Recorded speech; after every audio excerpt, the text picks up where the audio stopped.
오늘 우리에게 귀한 말씀을 증거하러 오신 목사님은 기독교 한국침례회 안희묵 총회장님이십니다. 오늘 총회장께서 우리에게 말씀을 증거하실 본문의 제목은 구약성경 요나서 1장 1절부터 10절의 말씀입니다. 구약성경 1286쪽입니다. 구약성경 요나서 1장 1절부터 10절의 말씀 교독하시겠습니다. 여호와의 말씀이 아미떼의 아들 요나에게 임하니라. 이르시되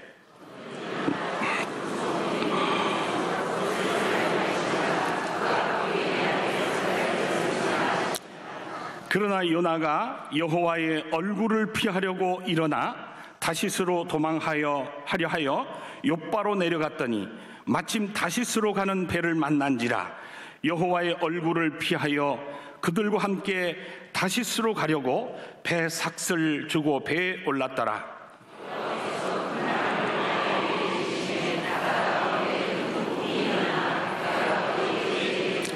사공들이 두려워하여 각각 자기의 신을 부르고 또 배를 가볍게 하려고 그 가운데 물건들을 바다에 던지니라. 그러나 요나는 배 밑층에 내려가서 누워 깊이 잠이 든지라.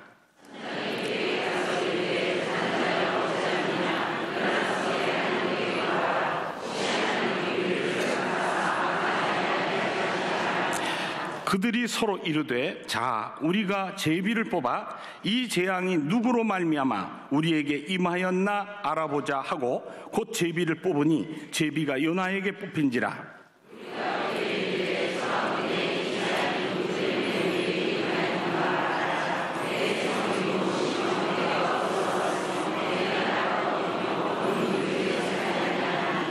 그가 대답하되 나는 히브리 사람이요 바다와 육지를 지으신 하늘의 하나님 여호와를 경외하는 자로라 하고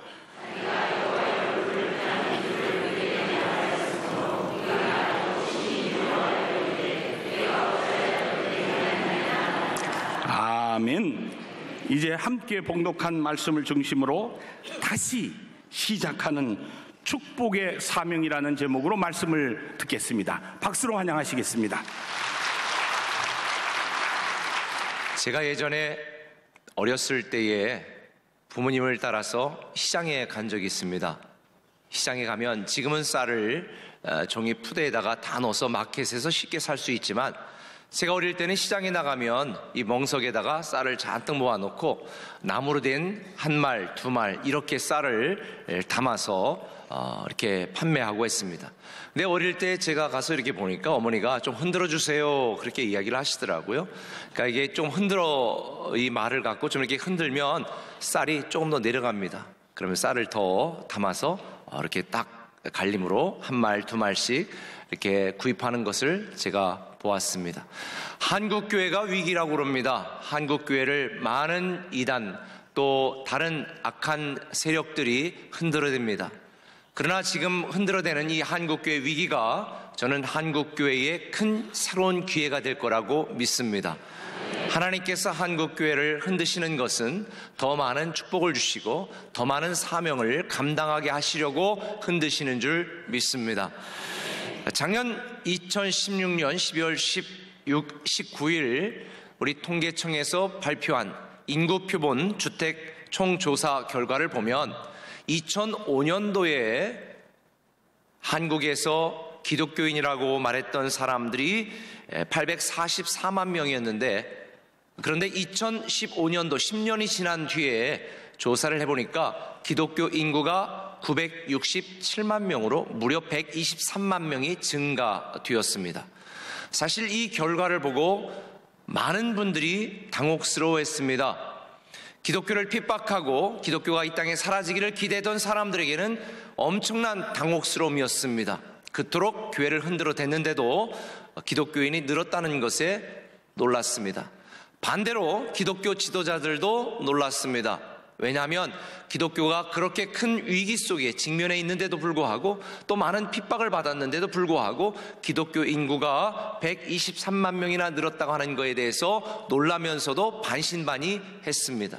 근데 얼마 전에 기독교 미래학자인 아시아 미래연구소 소장 지훈식 박사님이 우리 한국교회 미래전략 포럼이라고 하는 곳에서 강의를 하는 것을 제가 들었습니다. 그분이 이런 한국교회에 10년 동안 123만 명이 증가한 것에 대해서 이런 판단을 했습니다. 이것은 실제로 한국 기독교회가 부흥하고 성장한 것이 아니라 한국교회의 착시현상이다라는 이야기를 했습니다. 내용은 이렇습니다. 현재 저출산 그리고 고령화와 평균 수명의 연장으로 인해서 천국에 가셔야 될 권사님들이 천국 가는 것을 유보함으로 상대적으로 저출산과 동일한 인구는 되었지만 그래서 기독교 인구가 늘은 것처럼 보인 것이지 사실은 기독교 인구가 늘은 것이 아니다. 그래서 앞으로 10년, 15년 이렇게 천국 가기를 유보했던 우리 권사님들이 동시다발적으로 하나님의 부름을 받게 되어지면 이 저출산의 영향으로 인해서 기독교는 급속도로 쇠퇴하게 될 것이다 라고 하는 이야기를 했는데, 저는 그 판단이 다 맞는 것은 아닐지라도 저는 일리가 있다고 생각을 합니다. 지금 기독교가 위기입니다. 그런데도 많은 사람들이 눈에 보이는 부흥에 취해서 아무 문제가 없겠지라고 생각합니다. 이것은 교회의 착시현상입니다. 교회뿐만 아닙니다. 오늘날 수많은 신앙인들과 가정들에 아무런 문제가 없다고 생각해서 아무 문제가 없을 거라고 하는 아니라는 생각을 갖고 있습니다. 지금 북한에서 미사일을 수도 없이 쏘아대지만 당장 서울에 떨어지지 않는다고 해서 무슨 일이 있겠는가라고 평화에 대한 착시현상 속에 많은 사람들이 안주하고 있습니다. 그러나 지금 한국교회가 위기고 우리 조국이 위기입니다. 어느 날 예기치 못한 때에 통일이 되어지면 우리 한국은 대혼란입니다. 저는 우리 성도들에게 이런 얘기를 합니다. 우리가 미래를 준비하지 않은 것은 실패를 준비하는 것이다. 우리가 조국의 평화 통일을 위해서 이렇게 기도로 준비하는 여러분들 정말 존경합니다. 그리고 계속해서 우리가 기도로 준비하고 마음으로 준비하는 이 준비를 통해서 우리 대한민국이 평화롭게 통일이 되어지고 다시 이 21세기에 하나님께 귀하게 쓰임받는 그런 우리 민족이 될 줄 믿습니다. 사명감을 가지고 미래를 준비해야 되는데 우리가 사명을 이야기하면 떠오르는 인물이 요나입니다. 이 요나는 사명을 받았습니다. 그런데 알다시피 하나님의 사명에 불복하고 도망쳤습니다.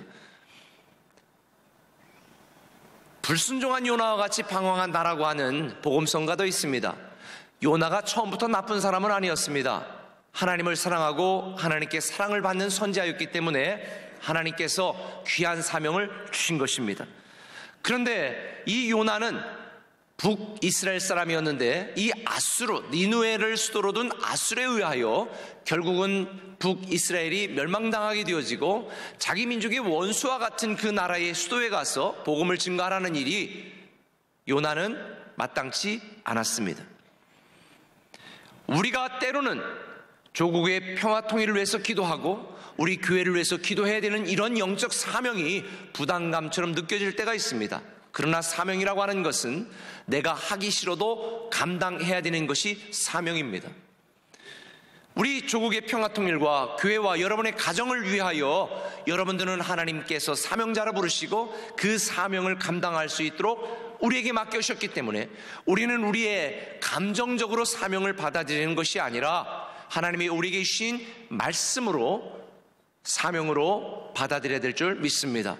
저는 저와 여러분들이 이례적이 아니라 앞으로도 계속해서 복음을 위하여 사명자로 또 조국의 평화 통일을 위한 사명자로 우리가 계속 기도하고 준비해야 될 그 이유가 저는 첫 번째로 우리가 외면할 수 없는 하나님의 사랑 때문이다라고 생각을 합니다. 우리가 받은 우리에 대한 외면할 수 없는 하나님의 사랑 때문에 우리는 조국의 평화 통일을 위하여 위기 속에 있는 한국 교회를 위하여 우리는 계속 기도를 해야 됩니다. 오늘 본문 3절에 보니까 요나가 여호와의 얼굴을 피하려고 일어나 다시스로 도망했습니다. 그리고 여호와의 얼굴을 피하려고 다시스로 가는 배를 탔습니다.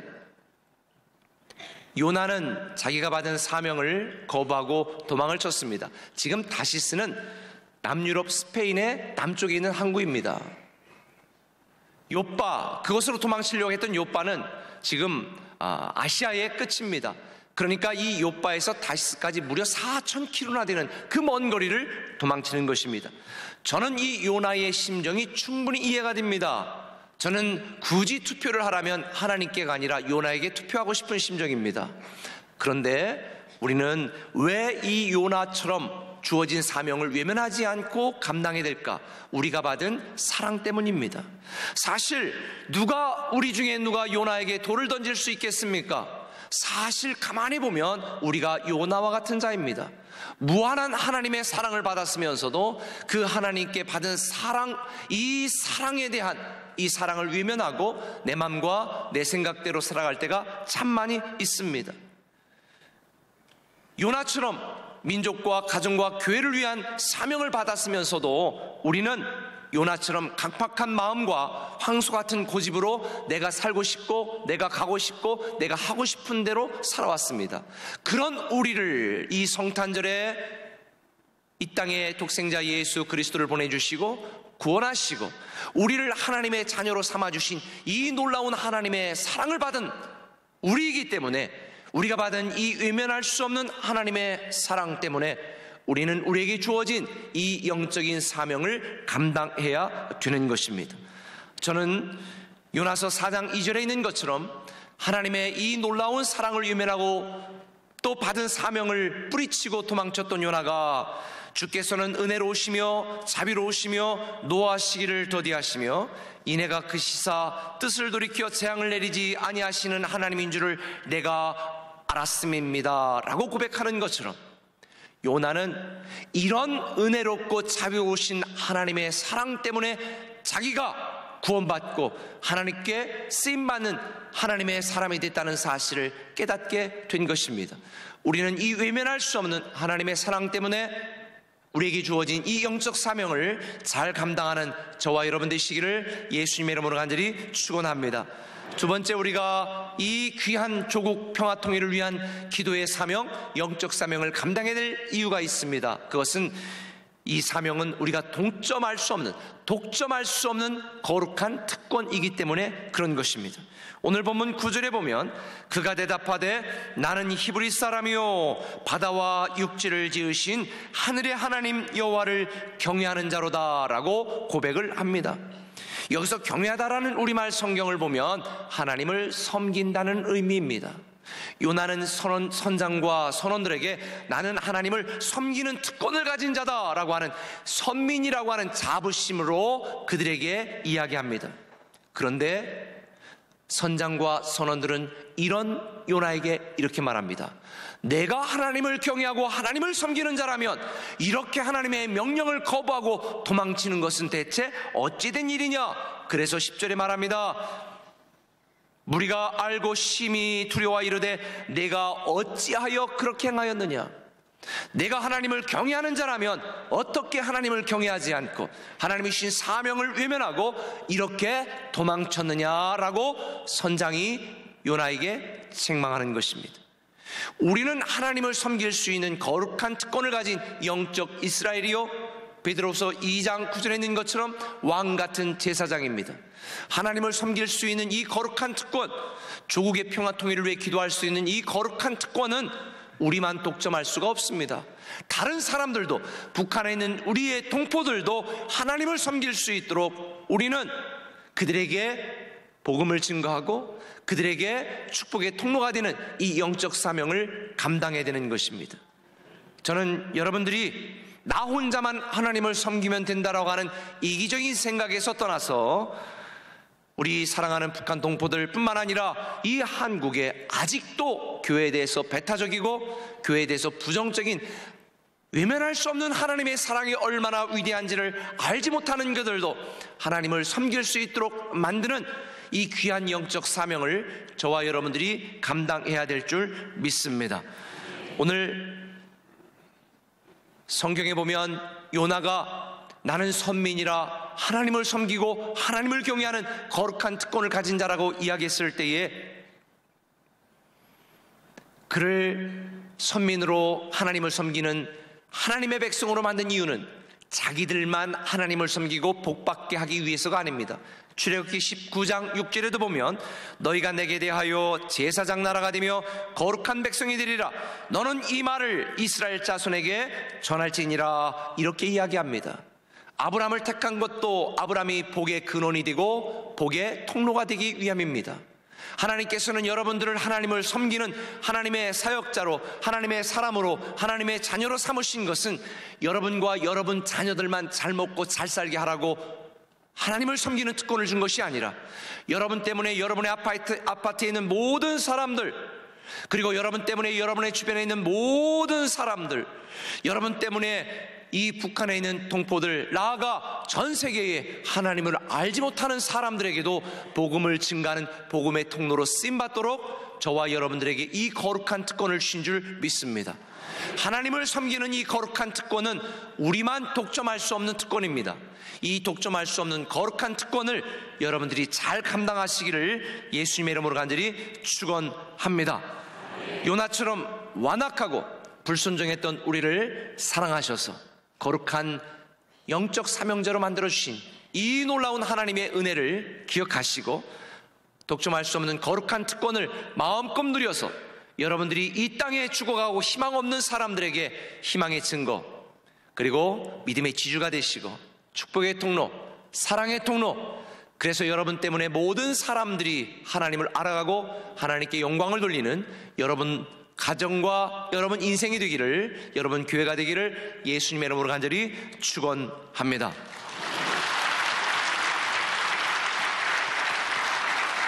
네, 이 시간은 우리가 통일 특강을 듣는 시간입니다. 또 멀리서 오셨습니다. 천안 나사렛 대학교 총장님이십니다. 오늘 눈이 오기 때문에 아주 일찍 출발하셨는데도 지각하셨습니다. 못 오시는 줄 알았습니다. 너무나 감사하고요. 우리 총장님께서는 지난 3월 달에는 오셔서 설교를 해주셨습니다. 오늘은 특강입니다. 특별히 나사렛 대학교는 한국의 선교사님들 중에서 특별히 장애인, 또 특수교육, 이렇게 사회복지에 대해서 맨 처음에 깃발을 들은 아주 훌륭한 교단이십니다. 우리 나사렛 대학교 임승환 총장님 나오실 때 박수로 환영해 주시겠습니다.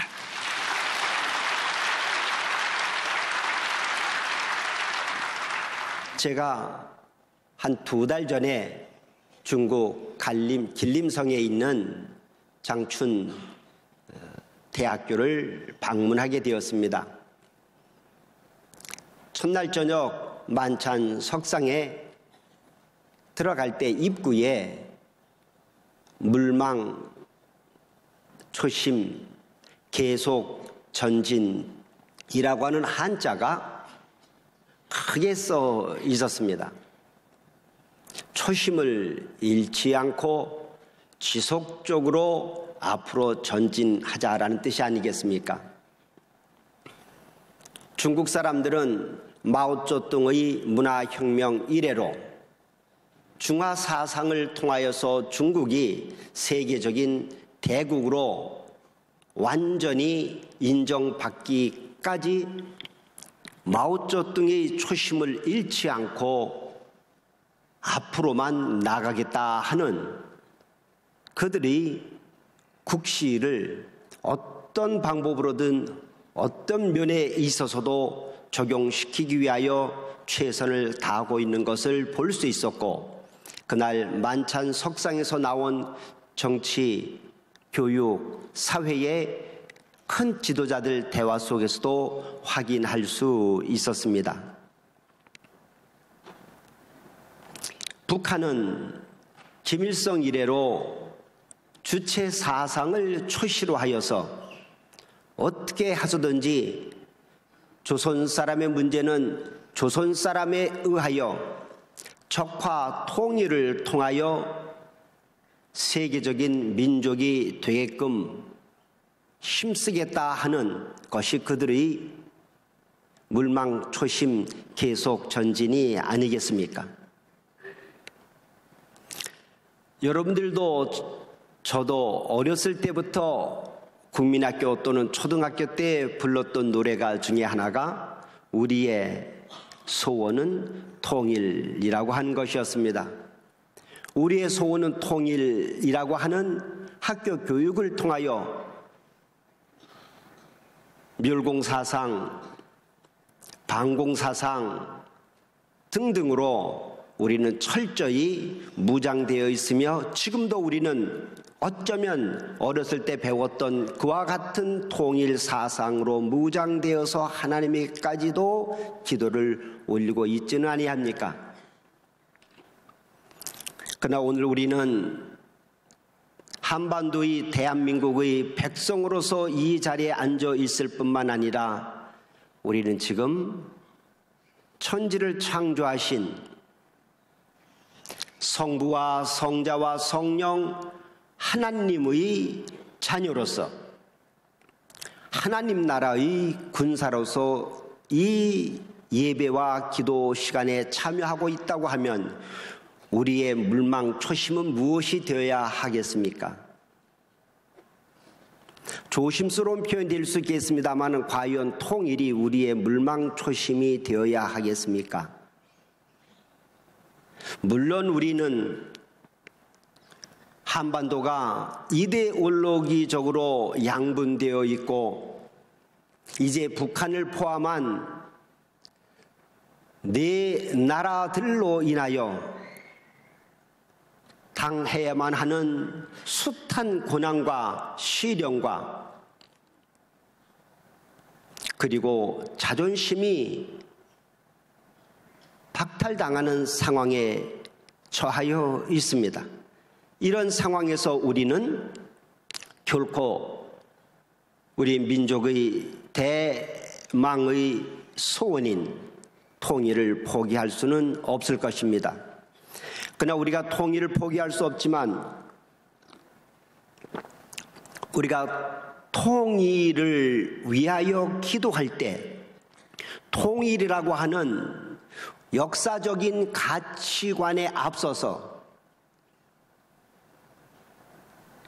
창세기 1장 1절에 등장하신 엘로힘 하나님, 전능하신 하나님, 그리고 창세기 2장 4절에서 또 언급되고 있는 야훼 하나님, 한번 약속하신 것은 협력하여 선을 이루시기까지 결코 포기하지 아니하시고 반드시 이루시는 모든 존재의 근원이 되시는 야훼 하나님의 우리 자녀들, 예수님이 그토록 사랑하셨던 아버지 하나님의 자녀들인 우리가 잊지 않아야 될 것이 있다면 무엇보다도 가장 소중하게 그 누구와도 그 무엇과도 바꿀 수 없는 절대 가치관 그분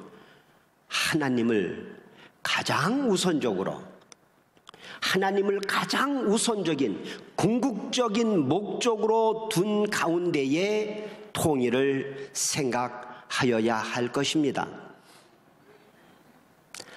하나님을 잊어버린 가운데에 단순한 조선 사람으로서, 단순한 한국 사람으로서 우리가 통일을 생각한다고 하면은 하나님께서는 기뻐하시지 않을 것입니다. 그래서 오늘 저는 통일에 관련된 특강이라고 하는 일반적인 데이터라든지 정책이라든지 미래 등등을 논할 만한 전문가도 아니지만은 혹여나 제가 그런 부분의 전문가라 할지라도 이 주어진 시간에 강조하고 싶은 것이 있다면, 진정으로 통일이 통일로서 이루어져야 한다면, 이룰 수 있어야 된다고 하면 그것은 다름이 아니라 항상 하나님을 우선적으로 생각하여야 한다는 것입니다. 우리가 통일을 왜 해야 합니까? 종종 우리는 TV 등을 통해서 통일에 관련된 언론인들이 인터뷰하는 것을 들어볼 수 있습니다. 통일이요? 잘 모르겠어요. 통일되면은 북한의 자원을 우리가 활용할 수 있지 않습니까? 통일되면은 그 통일 예산이 수조에 이른다고 하는데 그것을 어떻게 감당하려고 합니까? 통일 저는 원치 않습니다. 등등으로 전문가 극소수 사람만 제외하고는 통일에 대하여 막연한 생각만 하고 있는 것으로 여겨집니다. 그러나 저는 분명한 사실은 한반도는 통일되어야 합니다. 왜냐하면 그것이 바로 하나님의 뜻이며 한반도는 하나님 나라의 형상이기 때문입니다. 우리 한 사람 한 사람이 하나님의 형상으로 지음받았고 하나님의 형상으로 지음받은 것이 입증되기 위하여 물과 성령으로 거듭나야 되며 물과 성령으로 거듭난 하나님의 자녀들이 하나님의 자녀답게 살기 위해서는 성령님을 앙망하고 성령님이 우리 안에서 우리를 통하여 역사할 때에만 우리가 삶의 목적을 분명히 밝힐 수 있다고 하면은 한반도는 분명히 하나님 나라의 형상이기 때문에 하나님 나라의 형상으로서의 한반도가 한반도로서 주어진 역사적이며 하나님의 경륜 속에 드러나는 사명을 감당하기 위해서는 무엇보다도 우리 최소한 크리스찬들은 철저하게 하나님 중심의 통일관을 갖고 있어야 할 것입니다. 통일이 되면은 북한 물자를 활용할 수 있기 때문에 통일이 되면은 중국을 거쳐 유럽까지 대로나 또는 바다의 해로가 열려서 경제적으로 부흥할 수 있기 때문에 통일이 될 때 이제 더 이상 불필요한 전쟁이 사라지기 때문에 등등등 통일이 궁극적인 목적이 하나님이 아니고 단순히 하나님은 이 통일을 이루어 주시는 수단으로만 생각한다고 하면 하나님은 어쩌면 기뻐하지 아니하시며 우리가 이토록 오랫동안 통일이 지연되고 있는 것은 통일을 위한 데몬스트레이션도 있고 시위도 있고 집회도 있고 등등도 있지만 여전히 하나님이 우리 삶과 우리 한반도의 궁극적인 목적이 아니고 하나님을 통하여서 우리의 목적을 이루려고 하는 하나님 수단으로 간다고 하면은 하나님은 지연하실 것으로 여겨집니다. 우리 성경의 창세기 1장 1절의 태초의 바레셰트 타임이라고 하는 요한복음 1장 1절에서의 태초가 시종이 없는 그러한 시간적인 개념이라고 하면 창세기 베레시트는 인류의 역사의 시작이 있고 요한계시록 22장 마지막 절에는 오 주 예수님 어서 오시옵소서라고 하는 그 종이 있다고 하면 이 시종을 꿰뚫고 있는 대주제가 무엇이겠습니까? 하나님 나라 아니겠습니까? 하나님 나라. 하나님이 주어가 되시고 하나님이 목적어가 되시고 보호가 되시고 하나님이 본동사이신, 여러분 우리 영어 중고등학교 시간에 배우지 않았습니까? 문법 5가지의 기본 형식이 있죠. 주어, 보호, 주어, 동사, 보호, 주어, 동사, 목적어, 주어, 동사, 간접 목적, 직접 목적, 주어, 동사 등등으로 외우기도 힘들 정도로 있는데 한국 사람이 영어를 힘들어하는 이유는 다름이 아니라 주어가 없어요. 밥 먹었습니까? 잘 지내십니까? 어서 오십시오. 등등등 한국 언어에는 주어가 없어도 커뮤니케이션이 가능합니다. 그러나 특별한 경우를 제외하고는 영어에 있어서는 주어가 없으면은 문장 구성이 안 되고 커뮤니케이션도 힘듭니다. 우리 크리스찬의 삶 속에서 크리스찬의 사역 속에서, 크리스찬의 예배와 기도와 선교 속에서 우리는 하나님이 항상 주어라는 것을 당연히 여기는 것 같지만 어쩌면 당연하게 여기지 않고 잊어버리고 있지 아니합니까? 하나님이 주어가 아니고 하나님이 역격이 되는 그러한 통일론을 갖고 있다고 하면은 한반도의 통일은, 한반도 통일의 시점은 하나님의 경륜 속에서 멀어질 수도 있을 것입니다. 때문에 우린 통일을 통하여서 하나님이 하나님으로 드러나시기를 소원할 때 우리의 통일은 독일 통일과도 다르고요, 또 에브라함 링컨을 통해서 이루었던 미국의 남북전쟁 이후의 통일과도 차원이 다를 것입니다. 우리 모두 앞으로 통일을 위하여 하나님께 예배를 드리고 통일을 위하여 하나님께 기도를 올릴 때 하나님이여 한반도의 통일을 통하여서 하나님이 하나님으로 드러나시옵소서. 그러한 기도를 우선적으로 드릴 때 하나님 나라를 먼저 구하라. 그리하면 너희들에게 필요한 모든 것들은 하나님 그분께서 supplying, providing, giving, 제공할 것이라고 하는 마태복음 6장 33절 말씀을 우리 월요일 아침에 나와서 예배와 기도를 드리는 여러분들 통하여 이루어지기를 간절히 축원합니다.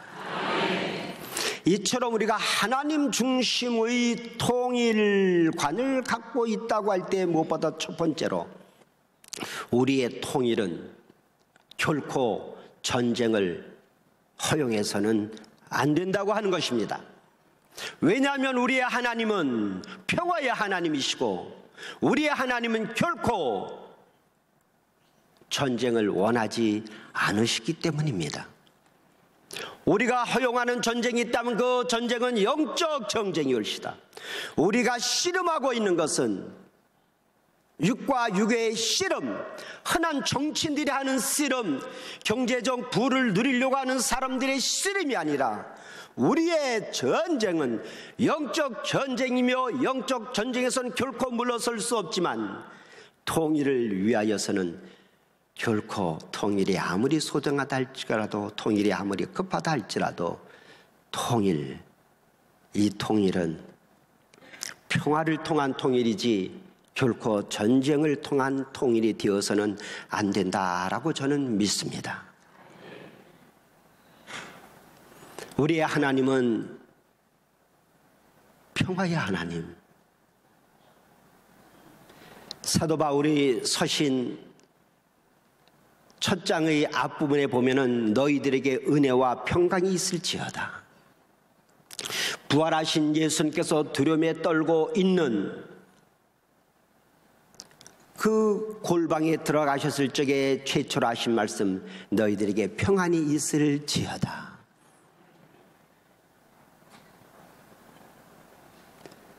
하나님 나라는 평화의 나라입니다.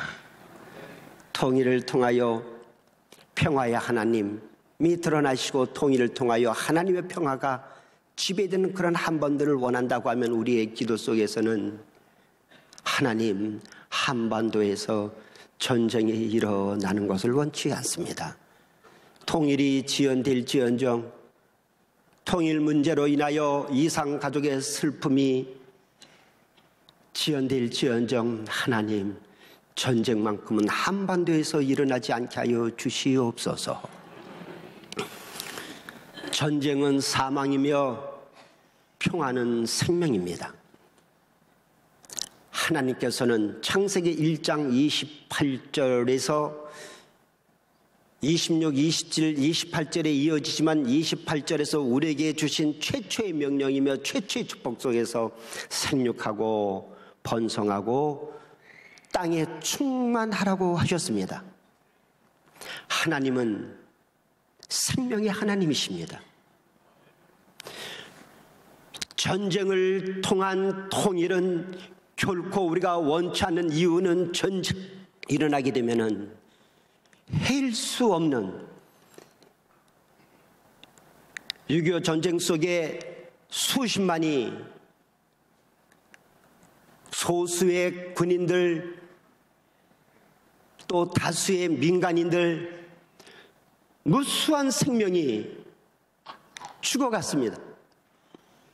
히로시마의 원자탄 2개가 떨어짐으로 인하여 또 수십만의 사람이 죽었습니다. 제가 또르대학교 박사과정 할 때 평화와 전쟁이라는 세미나 한 학기를 들은 적이 있습니다.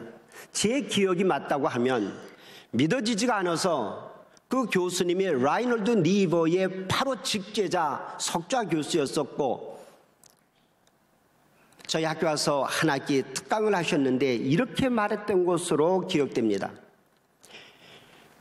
2차 세계대전에 투하되었던 폭탄의 숫자보다도 6.25 전쟁을 통하여서 사용되었던 폭탄의 숫자가 더 많다고 하는 것입니다.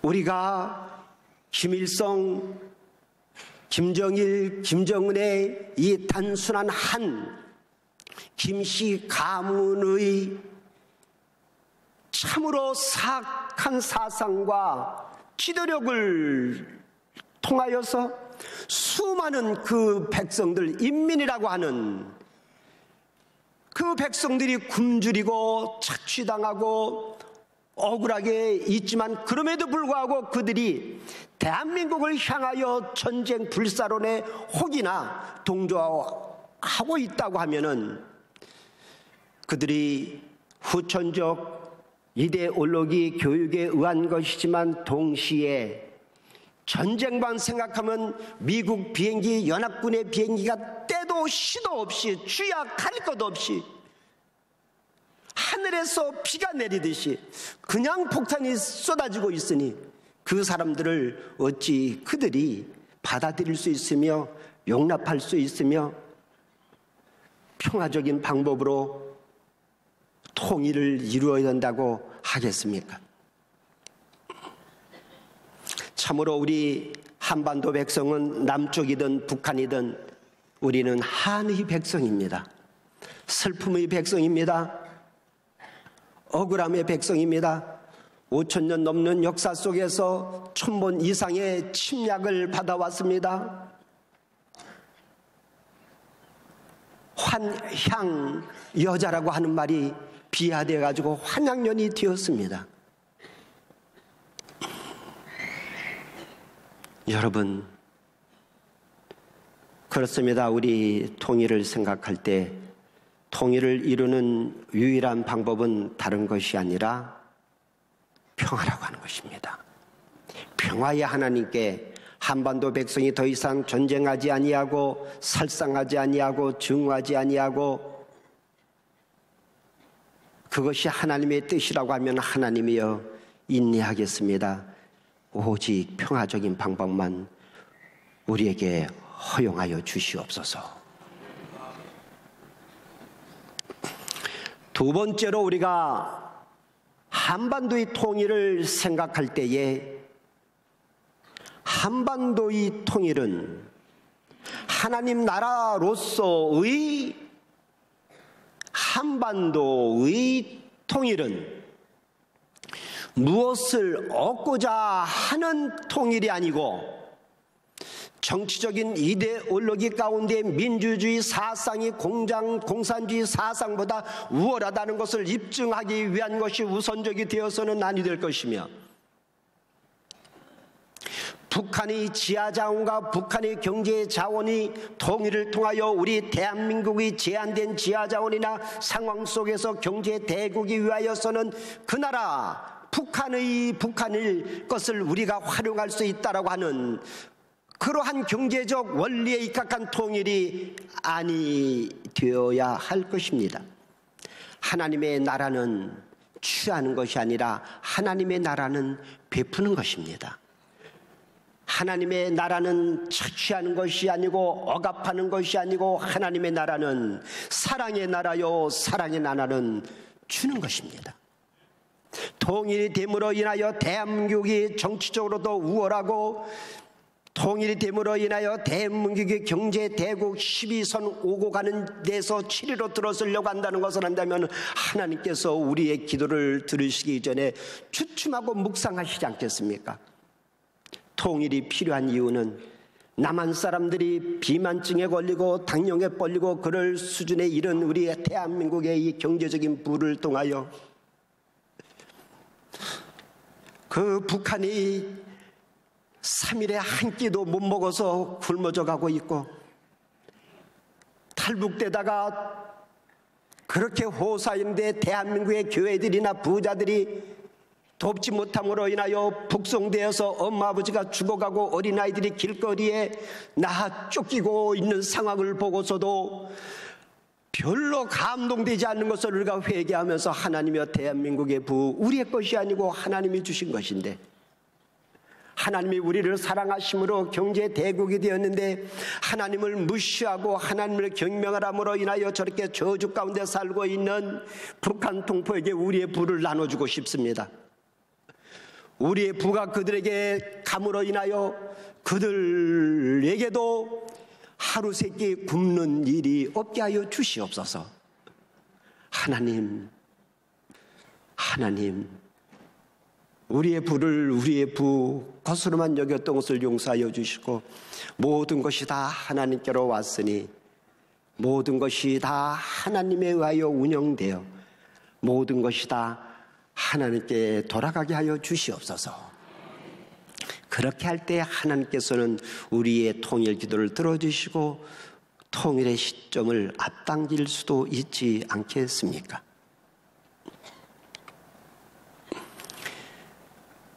우리는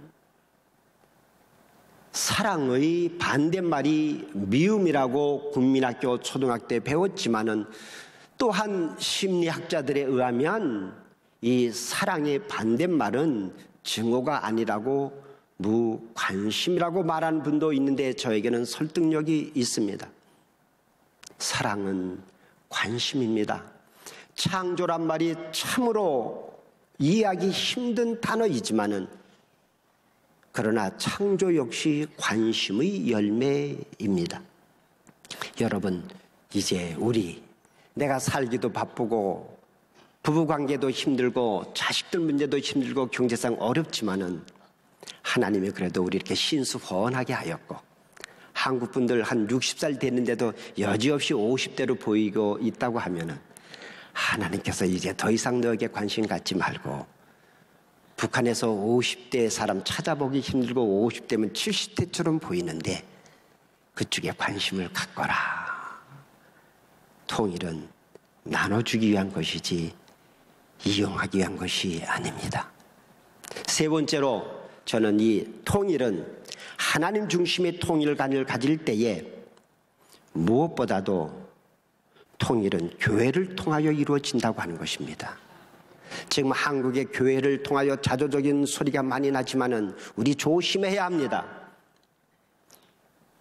교회가 이제 어떤 시점에 가면 교단에서 자유로워야 할 것이며 교회가 이제는 교리에서 자유로워야 할 것이며 교회의 머리가 주님이시기 때문에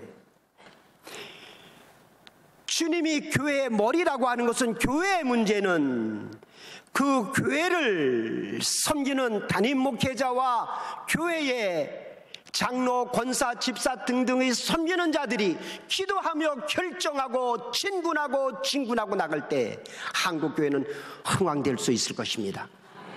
그러나 이 교회가 신학적인 논리나 정치적인 관점이나 전통적인 입장에서 맷돌이 감옥에서 돌아가는 방향으로만 무의식 가운데 돌아가는 것으로 당연히 여기고 세상의 이단들, 세상의 세속적인 사상들이 교회를 공격할 때 교회를 하나님께서 통하여서 통일도 이루어지고 한국의 미래도 이루어질 것을 생각하고 우리 성도님들은 우리가 속한 교회를 무엇보다도 하나님께서 가장 사랑하신다는 걸 믿고 교회 스스로 이처럼 열심히 모여서 예배드리고 열심히 모여서 기도하고 성령님이 오심으로 인하여 우리 개인과 교회 공동체의 산재 문제들이 완전히 풀어짐으로 하나님께서 그토록 원하시는 한반도 통일이 평화의 목적을 위하여 베풀기 위하여 그리고 하나님 나라의 가장 가까운 형성인 교회를 통하여 이루어질 수 있도록 경성할 수 있기 바랍니다.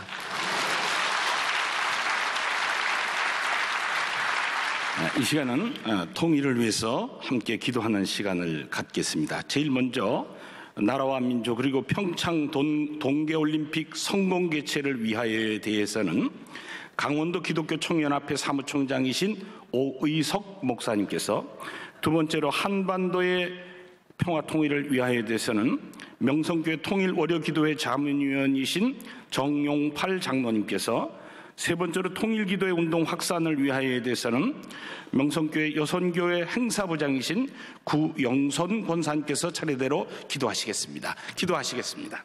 살아계신 아버지 하나님, 강원도 평창에서 개최되는 제23회 동계올림픽과 패럴올림픽이 성공적으로 개최될 수 있도록 은혜를 베풀어 주시옵소서. 사랑해 주님, 북핵 미사일 시험으로 세계 평화와 동북아 평화, 특히 대한민국의 전운의 얘기가 평화의 위협을 받고 있습니다.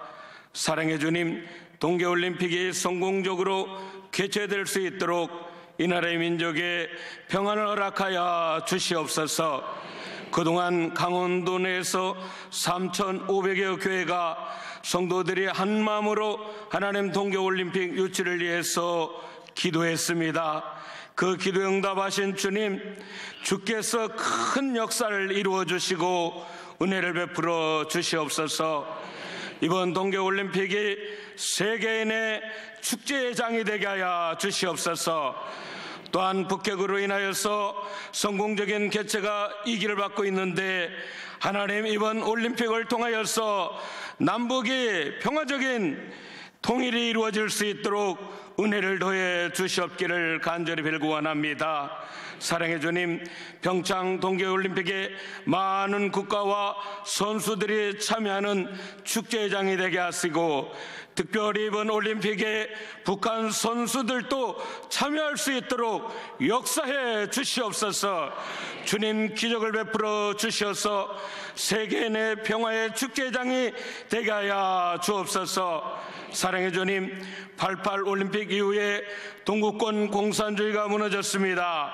주님, 대한민국의 일상을 세계에 드러내셨던 주님, 이번 평창 동계올림픽을 통해서 세계의 평화와 한반도의 평화가 찾아오게 하여 주시고, 한반도의 통일의 축복이 이루어지는 역사가 있도록 은혜를 더해 주시옵소서. 사랑해 주님, 저희들의 기도와 간구를 들으시고 응답하신 주님을 믿습니다. 이번 평창 동계올림픽이 성공적인 올림픽이 될 것을 믿습니다. 역사를 주관하시고 평화의 왕으로 오신 주님, 다사다난했던 2017년 조국 대한민국을 지켜주신 것 감사합니다. 이 시간 2017년 한 해를 보내면서 한국교회 한반도 평화통일 월요 기도회를 명성교회 예루살렘 베들레헴 대성전에서 갖게 하시니 감사합니다. 전능하신 하나님, 우리는 둘이 하나 되게 하시는 하나님의 역사를 믿습니다. 이 시간 한국교회 지도자와 한국교회가 연합하여 수많은 사랑하는 주의 백성들이 이곳에 모여 꿈에도 소원인 한반도 평화 통일을 주님께로부터 선물로 받기 위해 전심으로 주님께 간구와 기도를 드립니다. 주님이 민족에게 남과 북이 하나 되는 한반도의 평화 통일을 허락하여 주시옵소서. 이산 가족의 아픔이 자손들에게 대물림 되지 않도록 주님 얼굴을 이 민족을 향하여 비추어 주시옵소서. 남과 북과 남의 교회가 한 마음으로 통일을 염원하여 드리는 기도가 이제는 우리 주님의 마음을 움직일 수 있기를 소망합니다. 주님, 한국 교회와 조국 대한민국이 지향하는 한반도 통일은 자유민주주의 체제의 평화 통일입니다. 주님, 우리의 소원을 들어주시옵소서. 주님, 평화통일 기도회가 대한민국 교회마다 열리게 하시고 기도하는 백성의 수가 날마다 더하여지게 하여 주시옵소서. 주님, 한국 교회가 마음을 합해 전심으로 기도할 때에 우리 주님은 하늘문을 여시고 우리의 소원인 조국의 평화통일을 이루어 주실 줄 믿습니다. 여호와여, 주는 주의 일을 이 수년 내에 나타내시옵소서. 행여 진노 중에라도 우리 민족을 향한 긍휼을 잊지 마옵소서. 거룩하시고 자비로우신 하나님 아버지, 수많은 환난과 전쟁과 다툼 속에서도 대한민국을 지켜주시고 축복하시는 은혜에 무한 감사를 드립니다. 주님은 이 땅에 생명의 빛으로 오셔서 참 사랑을 보여주셨는데 우리는 이기심으로 가득 차서 물질적인 것만을 구하며 부끄러운 주님의 자녀로 살았습니다. 교만하여 진정으로 사랑하지도 용서하지도 못했습니다. 사랑의 하나님 아버지, 우리의 죄악을 용서하여 주시고 마지막 남은 분단 국가로 아직도 전쟁의 위협 속에 두려워 떨고 있는 이 나라를 도와주옵소서. 강대국들의 틈바구니에서 슬기롭게 대처해 나가도록 지혜를 주시고 북한의 핵과 살상 무기들을 주님의 능력으로 멸하여 주옵소서. 한 민족이었던 우리가 불의의 전쟁으로 반으로 나뉘어져 우리는 풍요로움 속에서 자유를 누리고 있지만 북한 동포들은 고통당하며 억압 속에 살고 있습니다. 바로의 악정에서 이스라엘 민족을 해방시키신 것처럼 우리의 동포를 고통에서 건지시고 참 평안을 주옵소서. 남과 북의 화해와 통일은 주님의 손에 있음을 믿습니다. 간구하는 눈물의 기도를 외면치 마시고 복음으로 평화 통일이 이루어져 하나님의 말씀과 사랑이 넘치는 축복의 땅이 되게 하옵소서. 뜨겁게 부르짖는 이 기도의 소리가 온 나라를 덮고 전 세계에 물결칠 수 있도록 잠들어 있는 모든 심령을 깨워 주옵소서. 그리하여 통일을 위한 기도회가 성령의 바람을 타고 오직 끝까지 점차 확산되길 간절히 기도합니다. 영혼의 호흡인 기도를 통해 하나님과의 관계가 회복되고 우리의 간절한 기도가 하늘 보좌에 닿아 남과 북이 통일되는 기쁨의 그날이 속히 올 줄 믿사오며 존귀하신 예수님의 이름으로 기도드립니다. 아멘. 오늘 특강을 해주셨던 임승환 총장님께서 나오셔서 축도해 주심으로 오늘 모든 일정을 마치도록 하겠습니다. 기도하시겠습니다.